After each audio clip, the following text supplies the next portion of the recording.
안녕하세요. 얼마 전 이혼한 애 둘 딸린 50대 여자예요. 저는 사실 아침 저녁으로 불려다니는 수술방 간호사입니다. 밥을 먹다가도 자다가도 수술이 있으면 뛰어가야 할 때도 있죠. 인력이 부족하면 더 그래요. 그런 제가 없는 시간 쪽에서 사연을 쓰게 된 건 제 이혼에 대해 이야기하고 싶어서예요. 전문직이라는 직업은 정말 좁거든요. 한 사람한테 이야기하면 모든 사람이 알게 돼요. 다른 병원에 있는 사람들까지도 알게 되는 경우가 있죠. 솔직히 이 열받는 제 상황을 누군가에게 털어놓고 속 편하게 이야기하고 싶은데 그럴 만한 사람이 주위에 없어요. 친정 부모님에게 말하기엔 제 얼굴에 침 뱉기라 민망하고 친구들에게 이야기하기엔 제 자존심이 너무 상하거든요. 다들 잘 살고 잘 나가고 있는데 이혼으로 저만 흠집난 것 같고 어디 문제 있는 것처럼 보여서 친구들에게도 말하기 싫어요. 그래서 익명으로 많은 사람과 제 이혼에 관해 이야기해보고 싶어서 이렇게 서툰 글솜씨로 작성하고 있네요. 저는 준 대로 받는다고 생각하는 사람이에요. 물질적인 게 아니라 정성이나 마음 같은 거요. 물론 물질적인 건 상대방 상황에 따라서 돌려주고 돌려주지 않고가 결정되잖아요. 그렇지만 마음이나 정성은 어떤 형태로든 전해진다고 생각하거든요. 그래서 저는 사람을 대할 때 최대한 성심성의껏 대하려고 해요. 남편은 저와는 좀 다른 타입이에요. 어떻게 보면 실속을 차리는 한마디로 가성비를 따지는 경제적인 남자이고 어떻게 보면 얌체처럼 보이기도 하죠. 자기 실속을 잘 차리니까요. 그게 나쁘다고 생각해 본 적은 크게 없어요. 남편이 못하는 건 내가 채워주면 되고 도리어 제가 못하는 부분은 남편이 채워주고 있다고 생각했으니까요. 그런데 그게 제가 잘못 생각하고 있다는 걸 40대 후반이 되어서야 깨닫게 되었던 거죠. 저희는 전세로 10년을 넘게 살았어요. 처음에 전세 마련했을 때는 둘이 반반씩 부담해서 돈을 마련했고 여러 가지 불이익이 있음에도 전셋집을 공동 명의로 했어요. 뒤에 돈을 빌릴 생각이 없었으니까 가능했던 일이죠. 솔직히 말하면 제가 돈을 더 많이 벌고 더 바쁜 직업이었어요. 아까도 말했듯 수술방 간호사라는 건 그만큼 바쁘고 그만큼 돈은 가져가는 일이에요. 그래서 우리 집이 유지될 수 있었던 건지도 모르죠. 남편은 작은 회사에서 일하고 있었는데 여전히 평사원인 채로 아침 9시 출근해 저녁 6시 칼퇴근하는 월급이 무척 적은 직장이었거든요. 남편 월급으로는 가게를 유지하는 데 힘들어요. 그래서 저는 필사적으로 일을 했어요. 그렇게 서로의 부족한 점을 메워가며 잘 살고 있다고 생각했는데 그게 점점 깨지기 시작했어요. 서로에 대해서가 아니라 서로의 가족을 대하는 점에서 그 사람의 단점이 보이기 시작하더라고요. 여느 때와 마찬가지로 추석이 다가오면 양가 부모님께 가져갈 선물을 사러 가거든요. 보통 과일 2상자, 건강기능식품 1상자, 추석 선물 세트 하나, 그리고 용돈. 한 가족당 이렇게 선물을 챙겨요. 그래서 추석에 선물과 용돈으로 100만 원 넘게 쓰거든요. 결혼 초반부터 그렇게 해왔기 때문에 이번에도 그렇게 할 예정이었죠. 그런데 추석 때가 다가와서 제가 바빠졌어요. 수술이 잡힌 날을 보니 선물을 사러 갈 시간이 안 날 것 같더라고요. 그래서 저는 처음으로 남편에게 돈을 쥐어주고 선물을 사러 대신 다녀오라고 했어요. 항상 남편과 같이 갔으니 이번에도 잘하겠거니 하고 맡긴 거였어요. 그렇게 남편의 손에 들어간 돈이 80만 원이었어요. 남편은 상여금이나 보너스도 없는 직장이어서 그 돈도 제가 마련하곤 했거든요. 그렇게 남편에게 돈을 주고 잊어버렸는데 그날 저녁 카톡에 사진이 엄청나게 와 있더라고요. 이거 살까? 이거 살게. 이게 좀 튼튼해 보여. 이런 식으로 저한테 확인까지 받으려고 문자를 보냈더라고요. 그리고 얼마를 썼는지 금액까지 써서 보냈거든요. 딱 80만 원을 다 맞춰서 썼다고 문자가 왔더라고요. 사진에 찍힌 것들이 모두 상태가 좋아 보여서 저도 남편이 잘하고 있다고 생각했고, 이후로 그 선물에 대한 건 모두 잊어버렸죠. 아, 지금 생각해보면 잊지 말았어야 했어요. 뭐든 확인해야 하는 법인데. 어쨌든 그렇게 추석날이 다가오고 추석 전날인 연휴 첫째 날에 시댁으로 향했어요. 시댁에 도착해서 남편이 차에서 물건을 빼오는데 전부 튼실하고 좋더라고요. 과일도 모두 튼튼하고 맛있어 보이고 신선해 보였어요. 그리고 단지에 담긴 녹용도 비싸 보이기도 하고 선물해줄 맛이 나는 좋은 물건들이었고요. 솔직히 여태껏 마련한 것 중에 가장 좋아 보이더라고요. 그래서 저는 남편이 따로 자기 돈을 좀 썼다고 생각했거든요. 아무리 봐도 금액대가 비싸 보일 것 같아서요. 당연히 그것들을 보던 시댁에서는 아주 좋아서 입이 찢어지더라고요. 그러면서 시부가 매번 하는 말이 있어요. 아이고, 우리 아들, 이렇게 좋은 선물 매번 가져오고, 너 돈도 많이 들 텐데 뭐하러 이렇게 많이 사와? 다음부터는 이렇게 많이 안 가져와도 된다. 응? 이거였죠. 시부는 이 물건들이 모두 남편이 샀다고 생각하고 항상 아들 칭찬하기 바쁜 사람이었죠. 그럴 때마다 저는 그냥 가만히 있었어요. 부모님들은 모두 제 자식들이 해줬다 하면 좋아하시잖아요. 그리고 남편도 자기 집에서는 어깨 펴고 있어야죠. 그런 마음으로 제 돈이라는 말은 여태껏 절대로 하지 않았죠. 용돈을 줄 때는 제가 드렸지만 항상 같이 마련한 거라고 이야기하고 드렸죠. 용돈은 보통 30만 원을 드리거든요. 그날도 똑같은 날이었어요. 좋은 걸 주고 용돈을 드리고 남편 어깨가 으쓱해지는 그런 날. 그리고 하룻밤을 시댁에서 자고 그 다음날 오후에 친정으로 향했어요. 저는 오랜만에 친정에 가는 거라 너무 마음이 들떴어요. 휴가를 이렇게 길게 받은 것도 오랜만이었고 그 휴가에 부모님을 뵈러 가는 것도 오랜만이었거든요. 몇 번의 추석과 명절은 급한 수술이 잡혀 가지 못한 적도 많았어요. 그래서 들뜬 마음으로 친정에 도착했죠. 남편에게 물건을 들게 시키고 집에 들어왔는데 남편이 들고 온 물건들이 죄다 상태가 안 좋더라고요. 사과며 배는 딱 봐도 오래된 티가 났고 건강기능식품으로 사온 홍삼은 유통기한이 임박한 상품이었죠.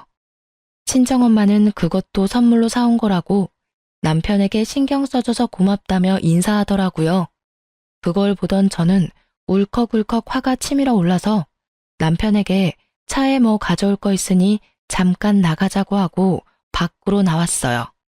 그리고 차 앞까지 와서 남편에게 따졌어요. 저거 다 뭐야? 시댁에 드린 물건이랑 완전히 다른 물건이잖아. 하루 만에 애들이 시들었을 리도 없고. 도대체 어떻게 된 건데? 너 설마 우리 집에 올 물건들만 저런 하자 있는 것들로 골랐어? 아니, 물건을 사다 보니까 아무래도 예산이라는 게 있잖아. 그래서 예산에 맞추다 보니까 이렇게 됐어. 나도 일부러 그런 거 아니야, 진짜로. 내가 샀을 때는 상태가 괜찮았는데 아무래도 시간 지나서 좀 더 나빠진 것 같기도 하고. 그러면 예산을 낮춰서 물건을 샀었어야지. 아니, 혹시라도 예산이 넘었으면 당신이 돈을 좀 더 낼 생각은 해보지도 않았어? 거기다가 시댁에만 좋은 거 싹 다 가져다 주고 우리 집에는 완전히 먹지도 못할 것들만 갖다 준 셈이잖아. 일부러 그랬지? 너희 집에만 좋은 거 보낸 거. 너 설마 처가 깔보는 거니? 그런 거 아니래도. 아니, 나도 좋은 거 사려고 했어. 저것도 최대한 좋은 거 산 거고. 우리 집에만 괜찮은 거 간 것도 다 우연이야. 제일 위에 있는 것들로만 가져왔는데 결과가 그렇게 된 걸 나한테 따지면 어떡해?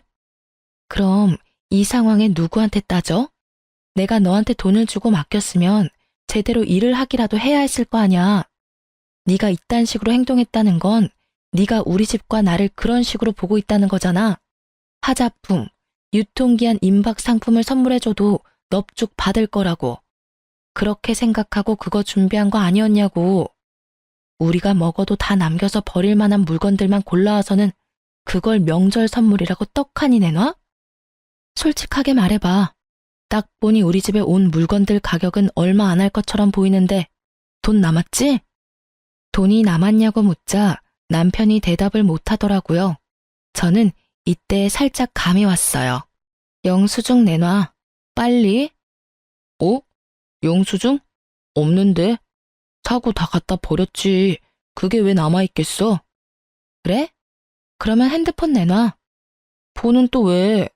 아, 진짜 돈 다 썼다니까? 남은 돈 없어. 변명하는 남편 손에서 핸드폰을 뺐던 저는 카드 승인 내역을 살피기 시작했어요. 안절부절 못하는 남편 따위는 제 안중에도 없었죠. 그리고 그 날짜에 결제한 건 총 62만 원이었어요. 18만 원을 아꼈더라고요. 남은 18만 원 어쨌어? 그건 다 쓸 데가 있어서. 어디다 썼냐고.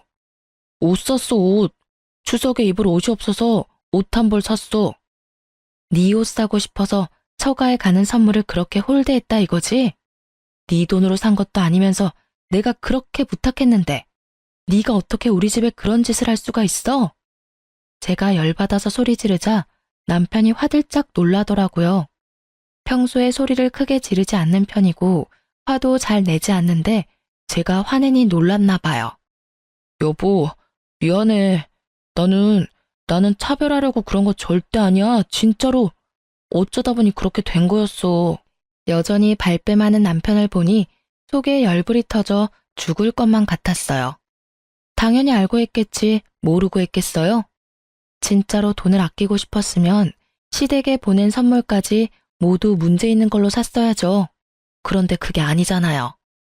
결과적으로 남편이 물건을 골라왔고 차에서 그걸 고를 때도 시댁 거는 좋은 거, 우리 집에는 나쁜 거 이렇게 가져온 게 확실한데 결국은 끝까지 아니라고 우기는 남편에게 말했어요. 지금 당장 ATM기 가서 빨리 30만 원 뽑아와.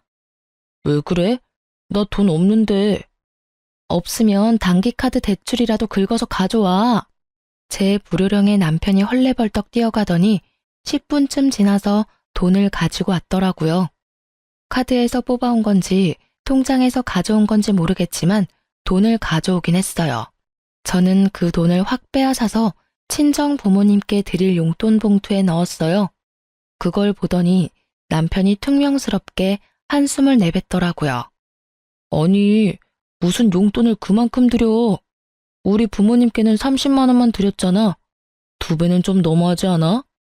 지금 나하고 장난쳐? 시댁에 간 물건값이 얼만데 우리 집에 간 물건값보다 훨씬 비싸 보이니까 우리 집에는 용돈 2배 줘야 하지 않겠어? 그걸로 대신하는 것도 기분은 더럽지만 이렇게라도 해야 내 화가 가라앉을 것 같거든? 싫으면 저 물건들 싹 다 가지고 가서 다른 걸로 당신이 사오던가. 제 말에 남편은 입을 꾹 다물더라고요. 할 말은 많아 보였지만 제가 작정하고 따지기 시작하니 지가 무슨 변명을 해요? 결국은 깨갱거리고 제 뜻에 따르는 수밖에 없죠. 그렇게 친정집에 돌아간 저는 엄마에게 일단 사과부터 했어요. 바빠서 물건이 이렇게 상한 줄 몰랐다. 대신에 용돈을 좀 많이 넣었으니 이걸로 맛있는 거 많이 사다 먹으라고요. 친정엄마는 이렇게 큰 돈 필요 없다며 돌려주려 했지만 솔직히 저는 마음이 너무 아팠거든요. 시댁에 간 것만큼만 친정해줬어도 남편에게 그깟 옷 몇 벌이든 사줄 수 있었을 텐데 이런 식으로 자기 점수 까먹는 건 생각도 못하고 얌체 같은 짓만 골라서 하는 남편을 보니 남편에 대한 제 생각이 틀렸을지도 모른다는 생각을 했어요. 그때가 처음이었기 때문에 저는 좀 놀랐죠. 하긴 여태껏 저희 부모님에게 자기가 먼저 나서서 잘해드린 적은 없었어요. 항상 남들이 하는 만큼 또는 제가 하는 거 보고 뒤로 빠져 있을 뿐이었죠. 그러고 보면 이미 처음부터 남편은 틈만 나면 이렇게 행동했을지도 모른다는 생각이 들더라고요. 그렇게 이 추석날에 저는 남편과 한판하고 남편에 대한 신뢰가 땅에 떨어진 걸 확인했어요. 그리고 좀 더 철저하게 남편이 하는 행동을 단속했어요. 바빠서 잘 되진 않았지만 카드사에서 보낸 문자와 알림은 틈틈이 확인했죠. 그렇게 남편은 제게 혼난 뒤로는 얌전하게 지내고 있었어요.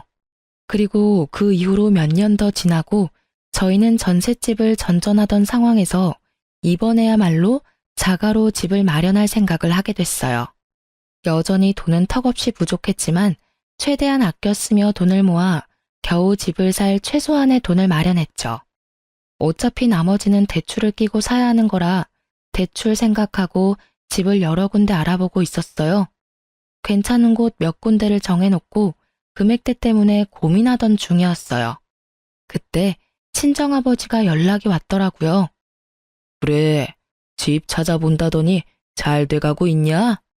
너무 좋은 데로 갈 생각은 하지 말고 너 일하기 편하고 애들 보기 쉬운 곳에 집을 얻어. 집이 가까우면 시간이 절약되고 시간이 절약되면 애들 보기도 쉬워져. 이것저것 다 적당한 물건보다 한 가지 정확하게 네 마음에 드는 곳이 더 나을 수도 있으니 잘 생각하고.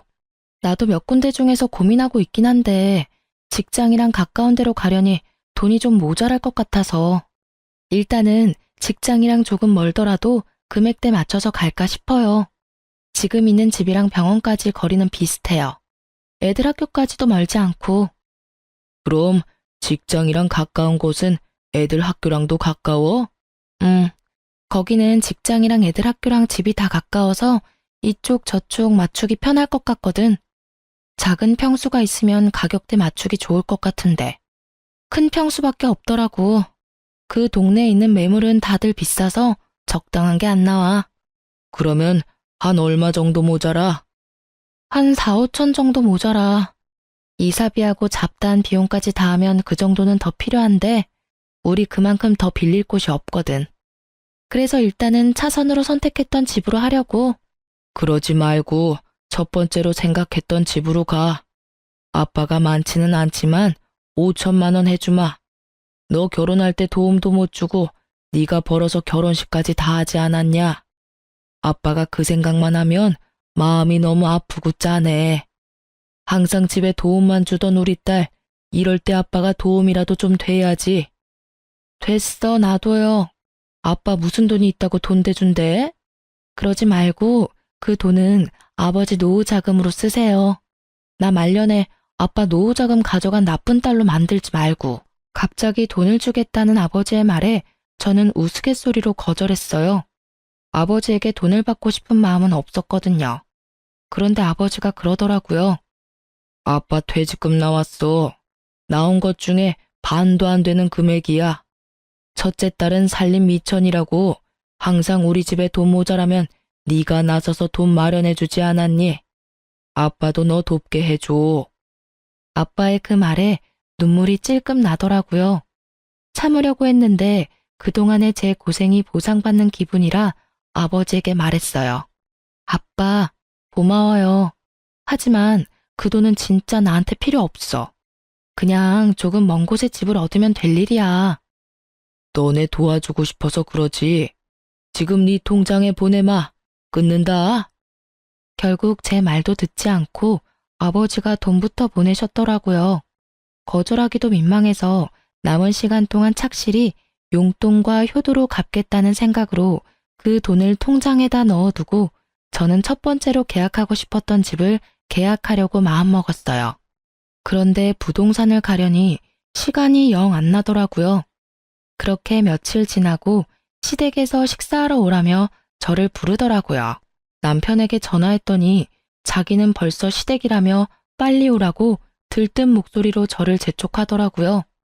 시댁에 뭔가 좋은 일이라도 있나 싶어서 갔는데 시댁 앞에 낯선 포터 하나가 떡하니 주차되어 있었어요.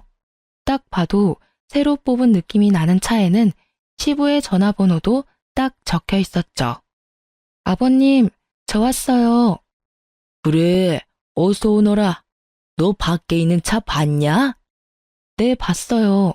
그런데 아버님이 사신 거예요? 내가 무슨 돈이 있어서 트럭을 사? 이거 아들이 사줬지?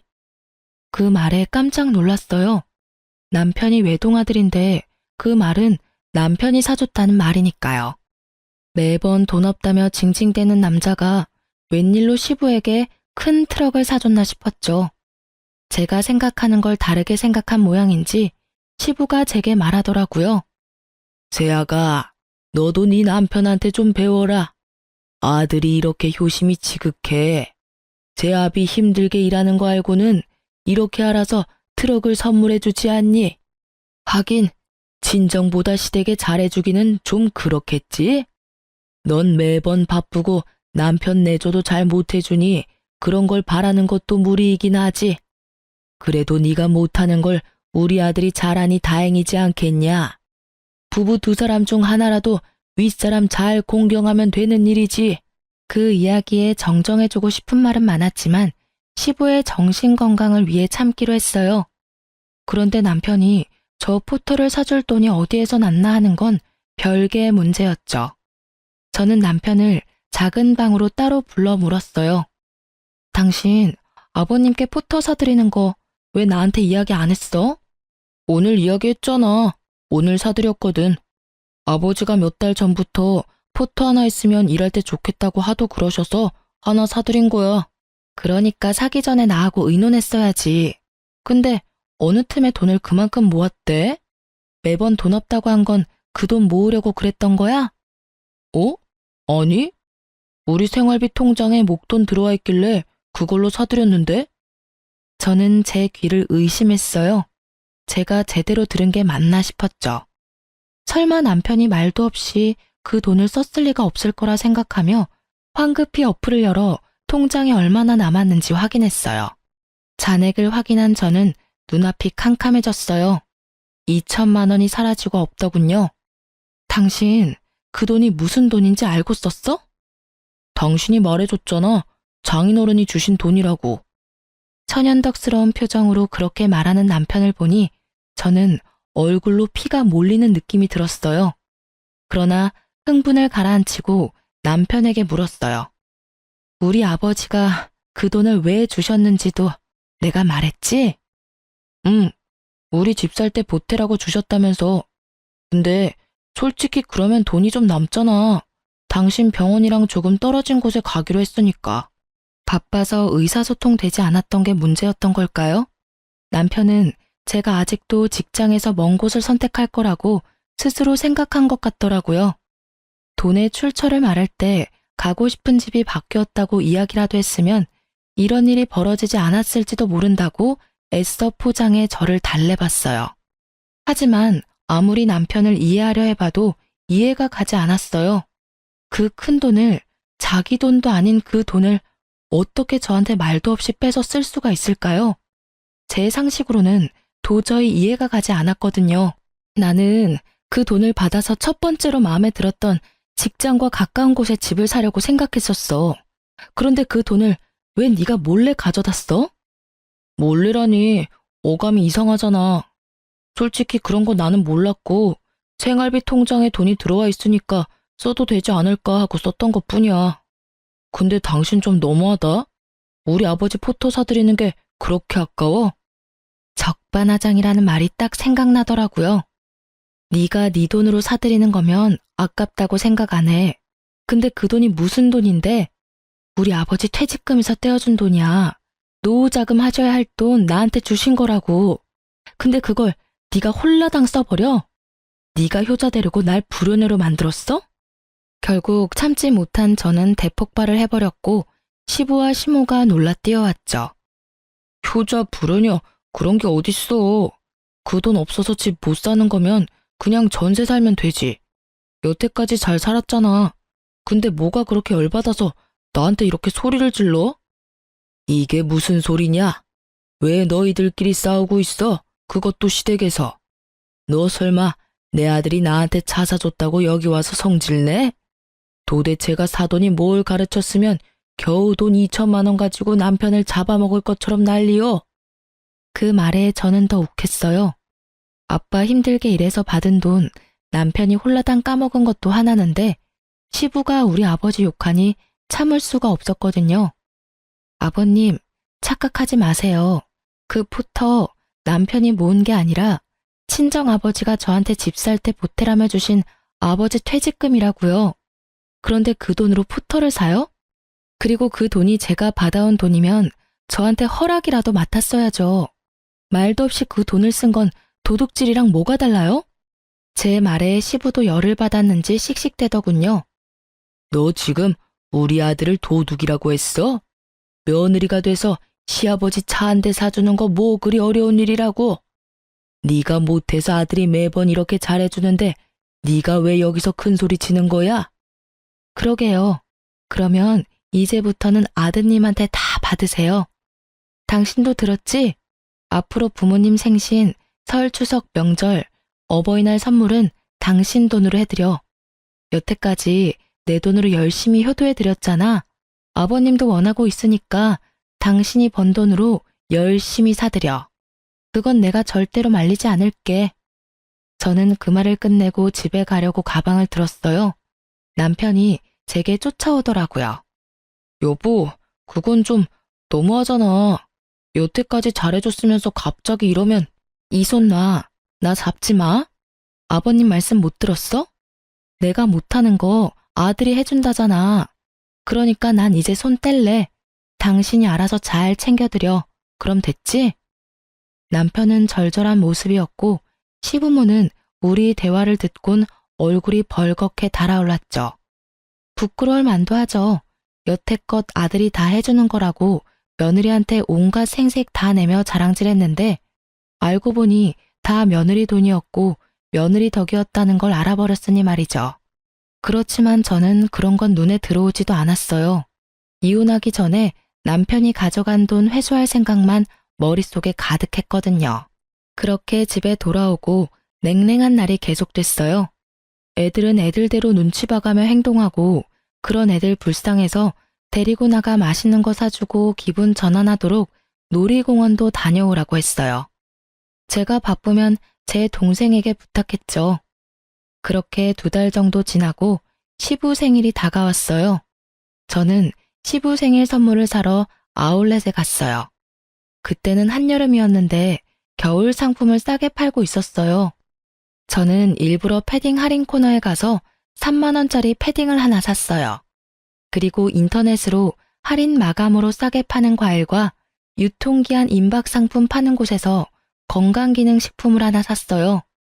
남편놈은 제가 그래도 시부 생일을 챙기고 있으니 제 화가 조금 누그러졌다고 생각하는 모양이더라고요. 아버지 생일 선물 샀어? 나도 준비하려고 했는데. 당신이 준비해줘서 내가 할 게 없네. 아버지한테는 당신이 준비했다고 말하자. 내가 준비한 건 내가 준비한 거고 당신도 아버지 생일 선물 사야지. 빈손으로 가려고 했어? 가서 며느리만 준비해왔다고 하면 아버님이 좋아하진 않으실 텐데 아들 자랑하는 낙으로 사시는 분이잖아. 당신이 준비 아무것도 안 했다고 하면 실망하고 화내실 거 눈에 훤한데. 그리고 당신이 가져간 2천만 원 빨리 준비해 놓는 게 좋을 거야. 그 돈 아버지한테 다시 돌려드릴 거거든. 3천만 원은 벌써 돌려드렸고 2천만 원은 당신한테 받으면 당장 돌려드릴 거야. 그건 시간이 좀 더 필요하고 나중에 내가 장인어른 만나서 이야기 한번 해보면 안 될까? 사위인데 시댁에 급한 일이 있어서 썼다 하면 이해해 주시겠지. 그게 급한 일이었어? 아버님이 아프거나 집에 큰일이 생겨서 그 돈을 준 거였으면 100번 양보해서라도 당신 이해할 수 있었어. 그런데 일할 때 귀찮다는 이유로 새 차를 사준 건 내 상식으로는 도저히 이해가 안 가. 그 전에 작업용 차가 망가진 것도 아니었는데. 이야기가 그때로 돌아가자 남편이 성급히 자리를 뜨더군요. 남편을 잡아서 이야기하려다 참았어요. 오늘은 시부 생일이었으니까요. 그렇게 시댁에 가서 저는 선물을 드렸어요. 남편은 당연히 아무것도 준비하지 않았죠. 평상시와 같았어요. 자기 돈으로는 아무것도 안 하고 생색만 내는 거. 제일 잘하는 특기 같은 거니까요. 시부는 제가 꺼낸 생일 선물을 보고 부들부들 떨더니 호통을 치셨어요. 너 이게 뭐야? 이 한여름에 패딩을 왜 가져와? 이것도 선물이라고 들고 왔어? 이 과일도 다 시들어서 먹는 것보다 버리는 게 더 많겠구먼. 너 설마 저번에 그 일로 나한테 이런 식으로 복수하는 거야? 아버님 죄송한데 저는 남편이 저희 친정에 하는 그대로 아버님께 해드렸을 뿐이에요. 그러니까 너무 노여하지 마세요. 그러게 아드님한테 뭘 가르치신 거예요? 솔직히 사면서도 난감했어요. 남편이 친정에 이렇게 행동하는 건 시댁에도 이렇게 해주고 싶다는 뜻 아니겠어요? 제 말에 시부가 입을 뻐끔뻐끔 벌리면서도 말을 못하더라고요. 기가 찼던 모양이에요. 그렇지만 저는 여기서 멈출 생각 없었거든요. 저번 추석 때 남편이 친정에 딱 그런 물건들을 갖다 줬어요. 친정에서는 그것도 사위가 가져온 거라고 고맙다고 인사까지 했죠. 결국 가져간 건 몇 번 못 먹고 버리고 과일도 버리는 게 더 많았지만 사위 선물에 토를 달 수 없으니 별말 안 하시더라고요. 혹시 아버님이 처가에는 잘해줄 필요 없다고 아들한테 직접 가르치셨나요? 제 말에 남편이 발끈해서는 저한테 따지더라고요. 당신 말이 너무 심하잖아.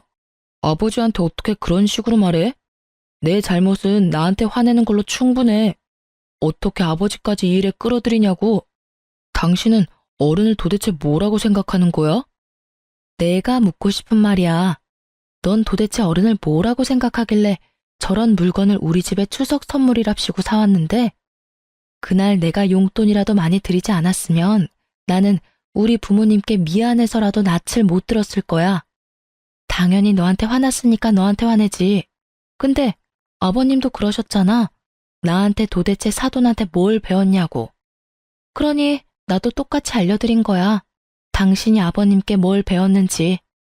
그런 거 아니래도 내가 그런 건 돈 좀 아껴보려고 그런 거고 아버지하고는 상관없는 일이야. 그래, 그렇게 돈 아껴서 네 옷 샀잖아. 그러고 보니 그때부터 싹이 보였네. 그 돈도 네 돈이 아니었는데 남겨서 옷 사는데 쓰고. 이번에 우리 아버지한테 받은 돈 중에 2천만 원도 네 것도 아니면서 꺼내다가 너 효도하는데 썼지? 참, 남의 돈으로 효도 잘한다 너. 그래서 2천만 원은 언제 돌려줄 건데?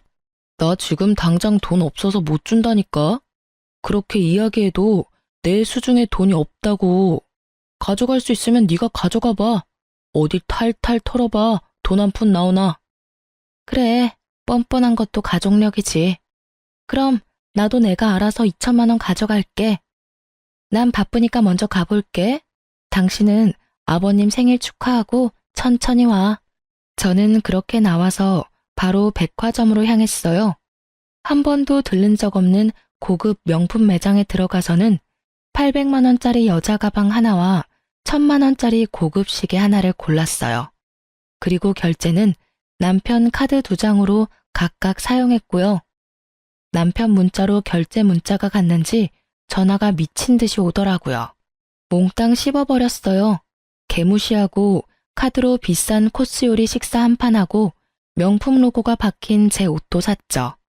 그리고는 친정으로 가서 엄마에게 가방을, 아버지에게 시계를 줬어요. 그리고 아버지에게 말했어요. 2천만 원은 이혼하고 재산 분할하면 드린다고요. 아버지는 잘 살라고 준 돈 5천만 원 때문에 딸이 이혼하게 됐다고 침울해했지만 어머니는 이미 추석날 사위의 추태를 봐서 그런지 이혼에 반대는 하지 않았어요. 그렇게 한도까지 긁힌 카드를 가지고 집에 돌아오자 남편이 저를 보고는 득달같이 달려오더라고요. 저는 태연했어요. 남편이 그러던 말던 제가 먼저 시작한 일은 아니잖아요? 당신 어디 갔다 왔어? 그 결제 문자는 도대체 뭐야? 뭘 샀는데? 당신이 돈 2천만 원을 안 돌려주길래 내 나름대로 회수한 거야. 당신 카드로 2천만 원어치 긁었지. 가격 계산해 봤어? 딱 2천만 원이야. 당신이 가져간 금액. 그것보다 단돈 1원도 더 쓴 거 없으니까 계산 잘해봐. 당신 진짜 이렇게 유치하게 굴 거야? 나한테 화났다고 이런 식으로 생각 없이 행동하면 어떡해? 생각 없이 행동한 게 누군데? 그런 말 할 자격 없는 건 너야. 네가 돈이라도 빨리 줬으면 내가 이런 방법까지는 안 썼겠지. 그리고 선물 하나 더 있어. 자, 받아. 저는 남편에게 종이를 넘겼어요. 바로 이혼 서류였어요. 이혼하자. 그 돈 2천만 원 받을 때까지는 억울해서라도 이혼 안 하려고 했는데 오늘 그거 다 회수했으니까 이제 그만 이혼해줘. 당신 얼굴 보면서 사는 거 너무 화나고 짜증나거든. 이혼하자면 누가 겁낼 줄 알아? 2천만 원 좀 가져다 썼다고 이혼하면 이 세상에 이혼할 사람이 얼마나 많겠어? 게다가 다른 데 쓴 것도 아니고 시댁에 쓴 걸 가지고 이해도 못 해준 여자는 나도 필요 없어. 잘 됐네. 나도 당신은 필요 없어. 남의 돈으로 효도하려는 남편 뭐하러 데리고 사니? 그 이야기를 하고 거실로 들어오는데 거실 소파에 시부와 시모가 앉아있는 걸 봤어요. 저야 이혼 이야기를 따로 또 하지 않아도 돼서 편하다는 생각이었지만 두 분은 생각이 달랐나 보더라고요. 시부 얼굴에는 화가 가득했어요. 네가 뭔데 우리 아들한테 이혼하란 말라 난리야?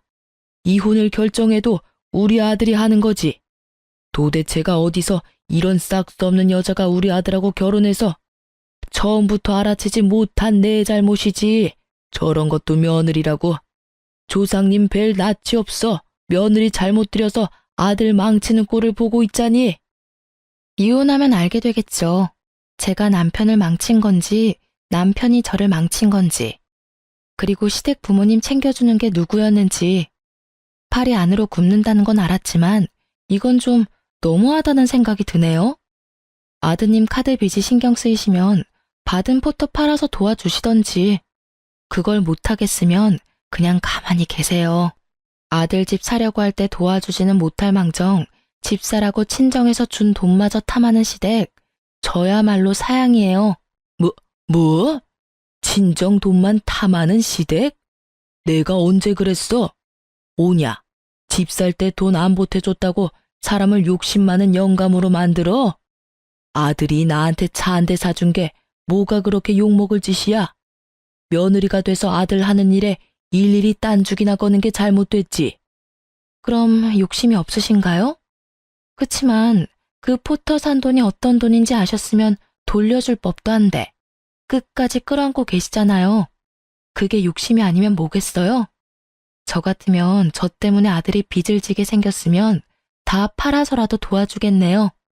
그렇지 않은 걸 보니 욕심이 나는 게 맞나 보네요.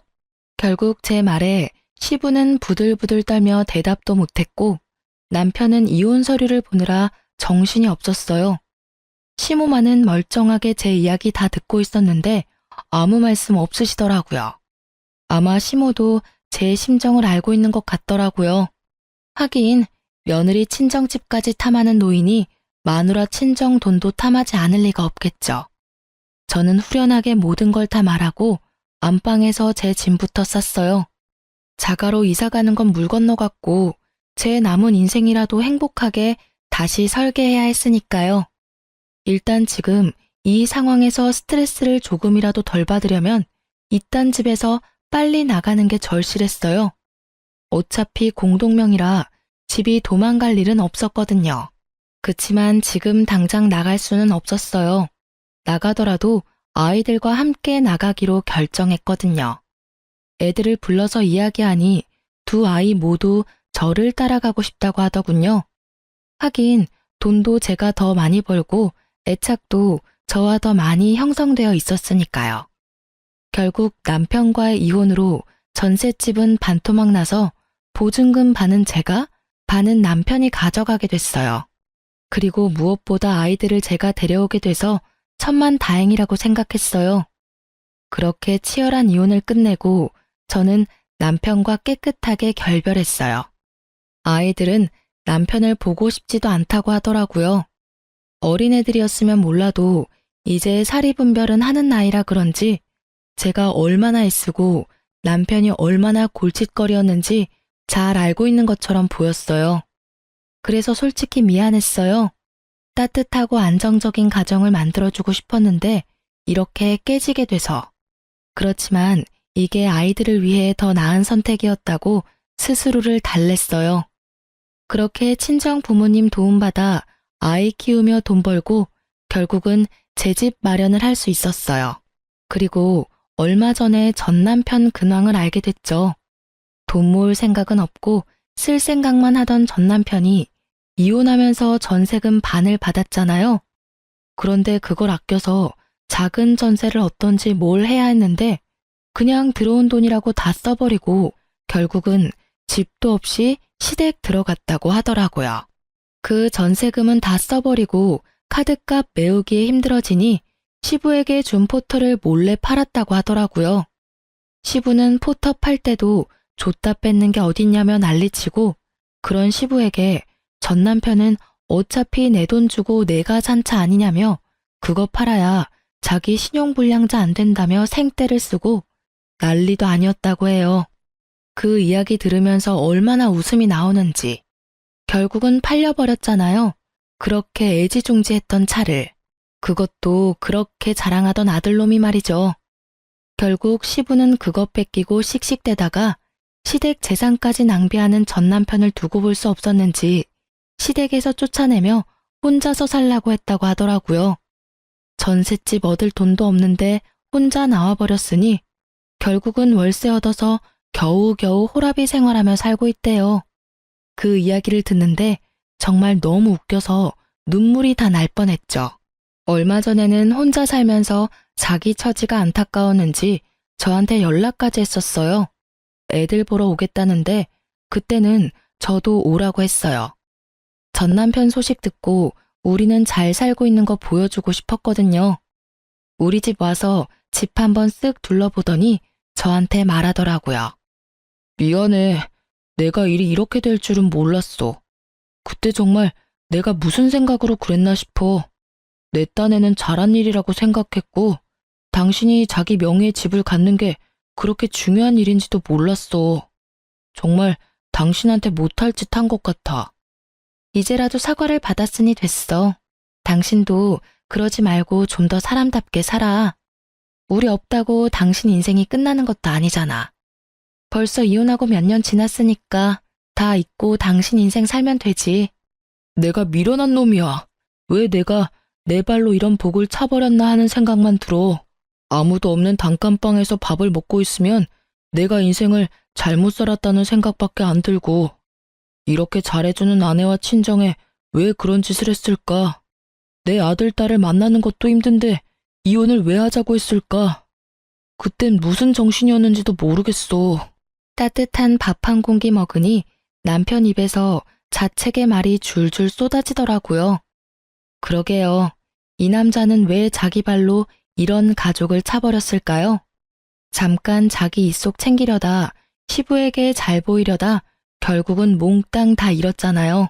집도 가족도 아내도 아이들도. 결국은 그렇게 잘 보이려던 시댁마저도 등을 돌렸으니까요. 그래도 다행인 건 저더러 재결합이나 다시 만나자는 이야기 같은 건 하지 않더라고요. 만약 그랬다면 밥 한 끼 안 주고 주걱으로 뺨을 쳐줬을 거예요.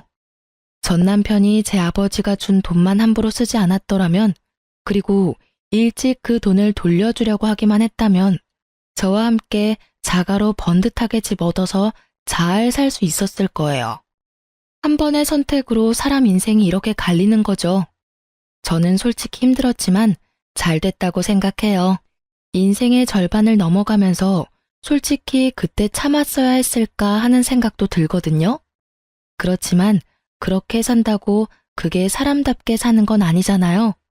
그리고 이런 일들이 쌓일 때마다 고쳐지지 않는 남편을 보며 썩어갈 제 속도 걱정이었고요. 그래도 아들들 결혼할 때 이혼한 남편 옆에 둘 수도 없으니 딱 그거 하나만 아쉽다는 생각해요. 이렇게 사연글을 쓰면서 사람들에게 제 숨겨진 사연을 밝히고 나니 마음이 후련한 느낌이 들어요. 여태까지 아무에게도 말 못하고 끙끙 앓았던 거 생각하니 왜 그렇게 미련하게 버텼을까 싶기도 해요. 제 사연 보시는 분들도 저처럼 남한테 밝히기 민망하면 사연 보내세요. 생각보다 속도 후련해지고 마음이 편해져요. 임금님 귀는 당나귀 귀 동화 아시죠? 저는 이렇게 다 털어버리고 마음이 편해졌네요. 글 읽으시는 분들도 편안한 하루를 보내셨으면 좋겠네요.